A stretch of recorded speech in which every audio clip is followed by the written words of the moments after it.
সকাল সকাল ভিডিওটা দেখো আজ কোথা থেকে শুরু করলাম। কেমন অগোছালো বলো আমার ভিডিওগুলো, যেন কোনো আগামাথা নেই, ঠিক যেন আমার মতো, যেমন আমার জীবনটাই অগোছালো। হ্যাঁ, অগোছালো, এখনও গুছিয়ে উঠতে পারিনি জানো তো। তবে আমি কর্মের প্রতি বিশ্বাস রাখি আর প্রচুর পরিশ্রম করে চলি, আর অপেক্ষার দিন গুনতে থাকি সেই দিনগুলোর, যে দিনগুলোতে আমি মন প্রাণ খুলে হাসতে পারবো, বাঁচতে পারবো, শান্তিতে একটু নিঃশ্বাস নিতে পারবো। জানি না সেই দিনগুলো আমার কপালে লেখা আছে কি না, তবে আমি বিশ্বাস রাখি আর সেই মতো অনেক অনেক পরিশ্রম করে চলি। যদি থাকে তাহলে কখনো হয়তো আসবে, দেখা যাবে সেই দিন। আজ তোমাদের সাথে কিছু কথা শেয়ার করি, যেহেতু ডেইলি ভ্লগ করছি কিছুই তো আর লুকিয়ে রাখতে পারবো না। তো এর আগে কখনো তোমাদের সাথে বলিনি, সেরকম সুযোগ হয়নি। তো আজ ভাবলাম সেই কথাগুলো তোমাদের সাথে শেয়ার করি। ছোট থেকেই বন্ধু বান্ধবী বা আত্মীয় পরিজনদের মধ্যে দেখেছি যে প্রত্যেকটা বাচ্চা একদম ছোট থেকে বড় হয়ে ওঠে নির্দিষ্ট একটা জায়গা থেকে, কিন্তু আমার জীবনটা জানো তো বড়ই যাযাবরে। আমি একটা জায়গায় স্থিরভাবে থাকতেই পারলাম না, ধাক্কা লাথি খেয়ে এবাড়ি ওবাড়ি থেকে যাযাবরের মতো বড় হয়েছি। তার মাঝে লেখাপড়ায়ও এসেছে প্রচণ্ড রকম বাধা।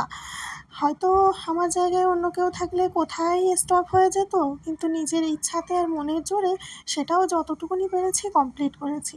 আমার রিসেপশন ডেট ছিল 20 ফেব্রুয়ারি 2022, আর 24 ফেব্রুয়ারি ছিল আমাদের গুজরাটে আসার ট্রেন। মাঝখানে শুধু 3টে দিনের গ্যাপ। তারপর তো 26 ফেব্রুয়ারি এসে এখানে পৌঁছালাম, আর তারপর থেকেই চলছে আমার সংসার জীবন। আমার স্বামী প্রচণ্ড পরিশ্রমী, আর ওরা আমার বাকি সব কিছু সম্পূর্ণ আলাদা। মানে দুজনের ভাবনা চিন্তায় বিস্তর তফাৎ। আমাদের দুজনের সব কিছুতে এত অমিল যে বলতে শুরু করলে এ ভিডিও শেষ হয়ে যাবে, সে বলা আর শেষ হবে না। মানে আমি যদি ভাবতে শুরু করি পাতাল থেকে গুটি গুটি পায়ে হাঁটি হাঁটি করে উপরে উঠবো, আর ও হচ্ছে এক লাফে আকাশে পৌঁছে যায়। মানে বুঝতে পারছো এতটা পার্থক্য আমাদের। আমি কিন্তু এই ভিডিওতে আমার সংসার জীবনের কোনো সুখ দুঃখ তুলে ধরছি না। তোমরা আবার ভেবো না যে নিশ্চয়ই আমাদের কোনো ঝামেলা হয়েছে, হয়তো সেই কারণে আমি হঠাৎ আজকে এইগুলো বলছি। আসলে আমি না ভেবেছিলাম যে আমাদের দুজনে যে এত পরিমাণ অমিল আকাশ আর পাতালের মতো, তো সেটা আমি কখনো তোমাদের সাথে শেয়ার করব কোনো একটা ভিডিওতে। তো আজকে মনে হলো তাই জন্য আর কি বলছি। এই যেমন দেখো এখনই এই যে বেগুনের তরকারিটা রান্না করছি না, এটা কিন্তু সম্পূর্ণ আমার বরমশাইয়ের স্টাইলে, তার ইচ্ছা মতো তার মন মতোই করছি।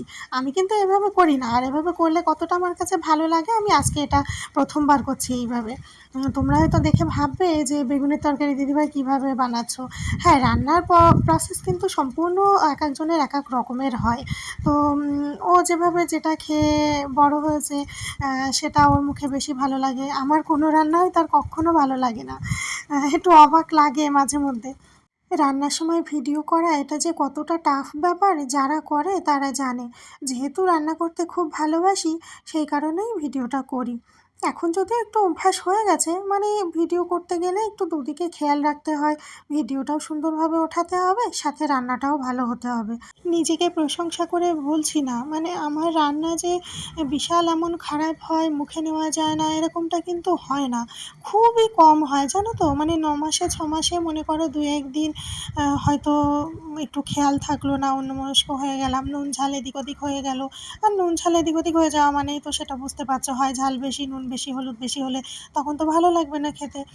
হয়তো আমি খেতে পারি না, কিন্তু ও ঠিক যেভাবে হোক ম্যানেজ করে কিন্তু খেয়ে নেয়।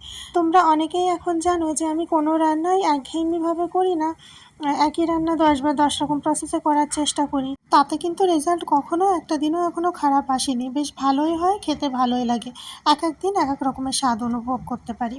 আমি যে এই এত কষ্ট করে ভালোবাসা দিয়ে পরিশ্রম করে এক্সপেরিমেন্ট করে রান্না করি, এতে যে স্বাদ বিভিন্ন রকম আসে, আরও ভালো লাগে খেতে, আমার মনে হয় এটা আমার বরমশাইয়ের ভালো লাগে না, মুখ ফুটে কিছু বলে না, কিন্তু আমি একটু আশায় থাকি যে তাকে কষ্ট করে ভালোবাসা দিয়ে নতুন নতুন আইটেম রেঁধে খাওয়াবো, সেও একটু খুশি হবে, একটু প্রশংসা করবে, ভালো কিছু রিয়াকশান রিভিউ দেবে।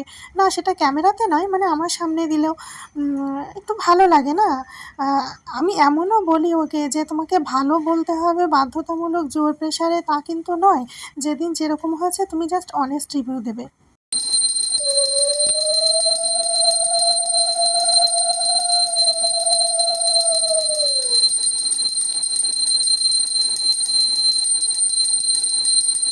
বশিষ্ঠরা ছিল না, পরিমনোহর